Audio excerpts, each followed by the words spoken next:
High, আমি কিন্তু আবার একটা মিনি ব্লগ নিয়ে চলে এসেছি। আজকের ব্লগটা না একটু ইন্টারেস্টিং।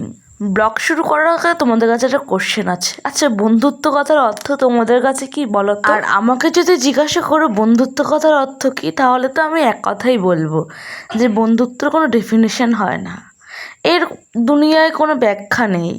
এটা হলো একটা মানসিক শান্তি আমার মতে। জন্য তো চলে গেছিলাম মনের মানসিক শান্তিটাকে একটু ঠিক করার জন্য। প্রায় অনেকগুলো মাস পর আমার স্কুলের সব বন্ধুর সাথে আমার দেখা হলো। সত্যি বলতে আমার কলেজ জীবন, আমার ইউনিভার্সিটি জীবনে আমার কোনো সেরকম বন্ধুবান্ধব নেই। না বললেই চলে, সহপাঠী আছে ঠিকই, বাট ওই বন্ধুটা না আমি এখনও তৈরি করতে পারিনি। তাহলে আমি স্বার্থপর, তাই না? হ্যাঁ, আমি তাই হলাম, অসুবিধা নেই। কিন্তু জানো তো, এই যে একদম ছোট্ট থেকে যাদের সাথে বড় হয়েছি, তাদের মাঝে যে আমরা এখনও বসে রয়েছি, জীবনে আমাদের মধ্যে দিয়ে অনেক ঝড় গেছে, অনেক তুফান গেছে, এরকমও হয়েছে আমরা হয়তো অনেকে মাস মাস কথা বলিনি একে অপরের সাথে, কিন্তু যখনই না একসাথে হয়েছি বোঝাই যায়নি যে আমরা অনেকটা দিন কথা বলি। আর এইভাবে বেঁচে থাকুক আমাদের বন্ধুত্ব, আরও বেশি গভীর হোক আর